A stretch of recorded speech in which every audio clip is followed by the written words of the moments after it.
بسم الله الرحمن الرحيم الحمد لله رب العالمين والصلاة والسلام على سيد الأنبياء والمرسلين محمد صلى الله عليه وعلى آله وصحبه وسلم.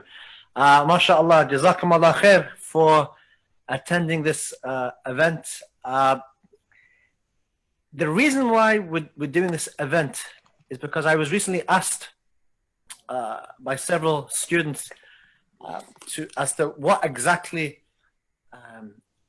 is happening in America, what are the reasons, the historical context, the political context, and more importantly, how should we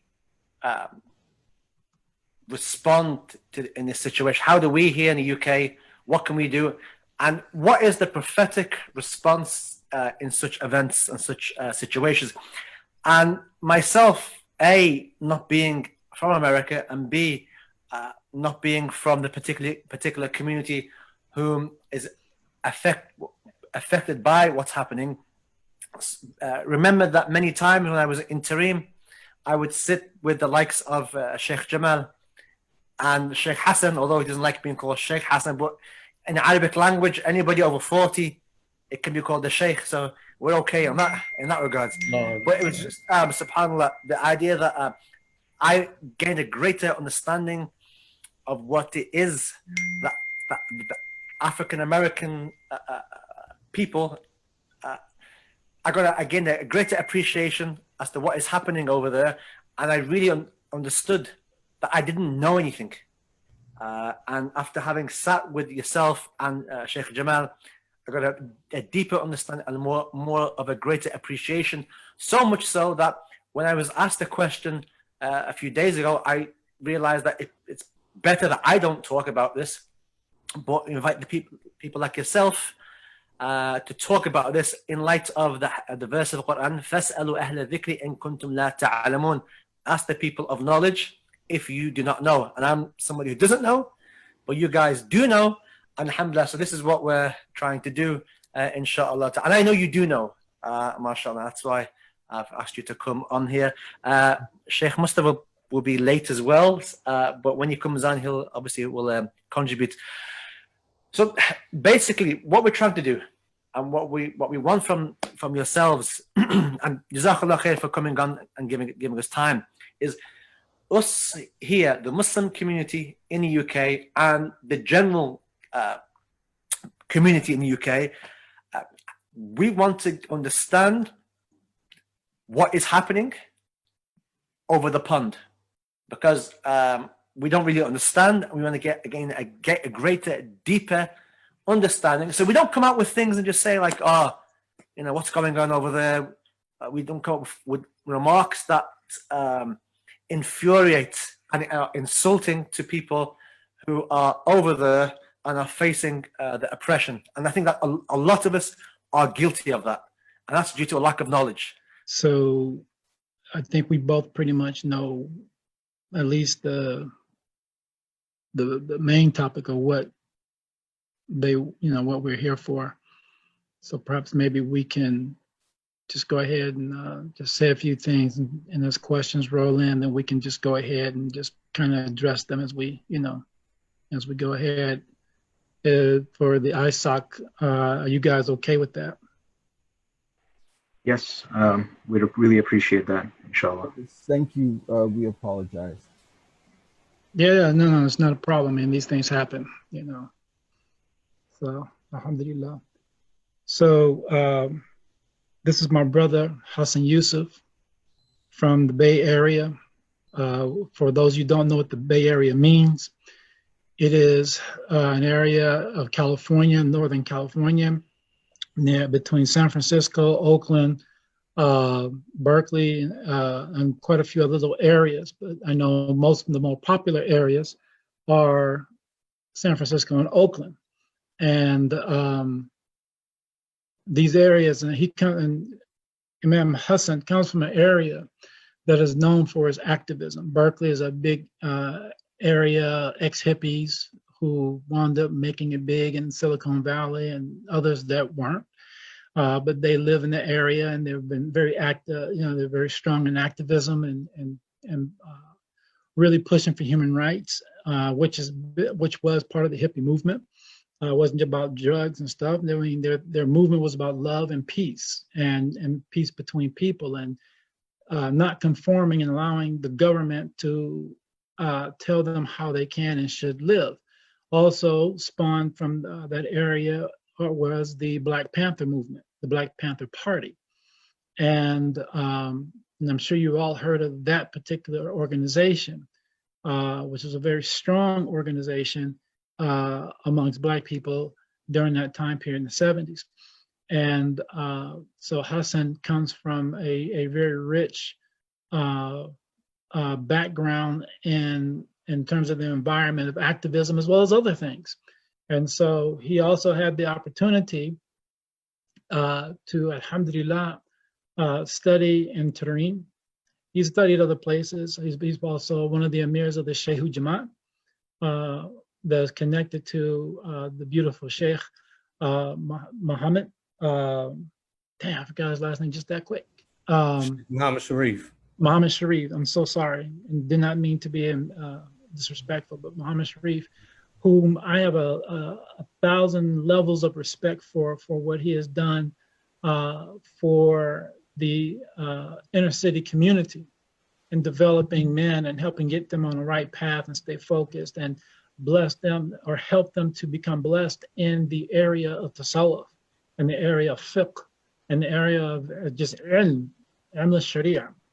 And so Imam Hasan is one of those people, Amir Hasan is one of those people that reflects all of those things and tries his best to adhere to the sunnah of the Prophet sallallahu alaihi wasallam. So this is my introduction for him. He's a very good brother, and he's someone that I know when I need someone to tell it to me like it is, or as we like to say, as a TI is, and is very straightforward. He has no problems with telling me how it is. So with that being said, Imam Hasan, I'd like for you to kind of address a little bit about what Imam Zane was asking in terms of your perspective on how things are and what's happening here in the US at this current time.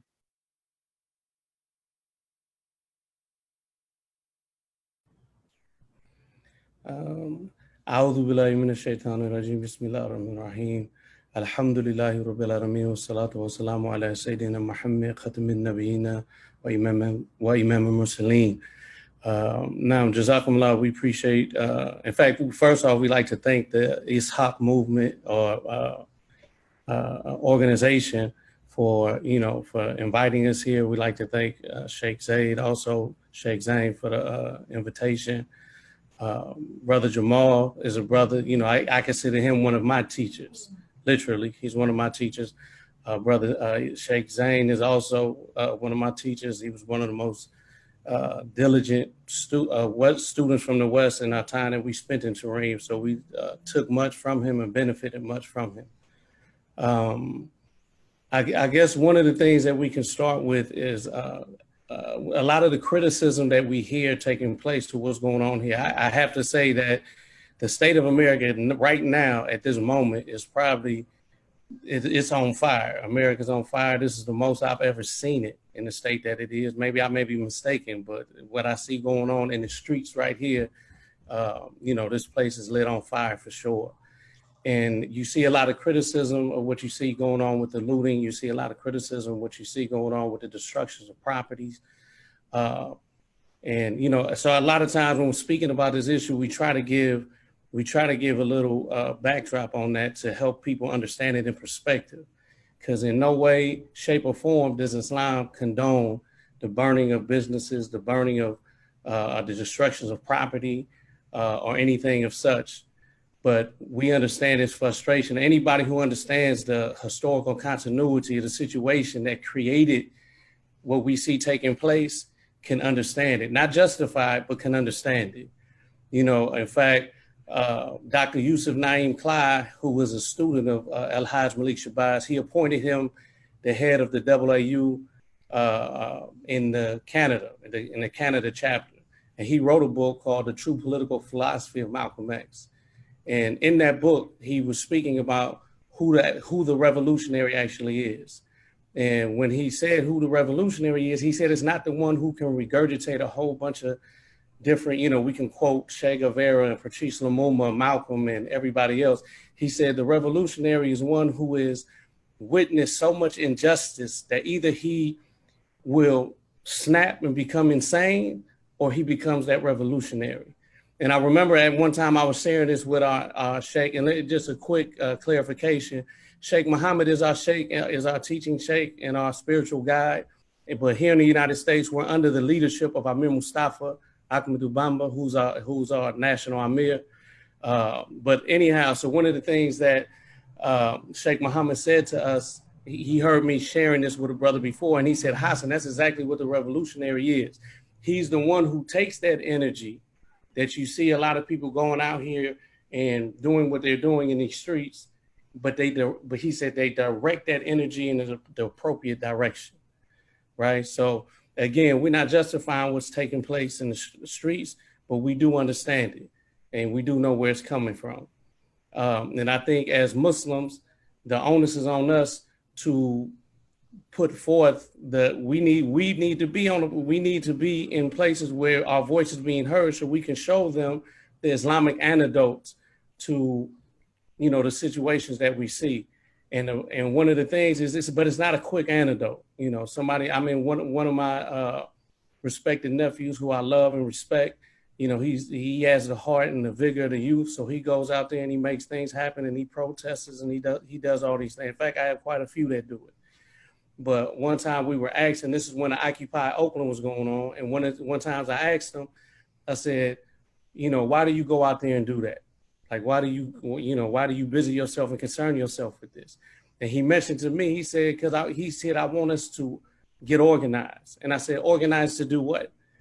And he said, so that we can, create these social political, have some social political pull. And I said, for what? He said, so that we can take control of our own lives. And I say, in what respect? He said, by building institutes and building things that's going to sustain us. And that building these institutes that have control of our lives. I said, what do you think that I do with the work that I'm doing, being self-employed? I said, I'm not working just to be working. I said, I'm working because I'm trying to empower myself so I can empower the people in my sphere of influence. And so I think, the road to what we're trying to accomplish and what we're trying to build is, it's not glamorous, because it's, anything worth having is longevity, and it takes work and dedication to put into having it. But I think, and I don't blame our youth for this, but I understand their anger. I understand their frustration, because I feel a lot of it too. But I just understand to accomplish and do what we need to do is going to take certain avenues. So again, I understand them and I relate to them and I support them.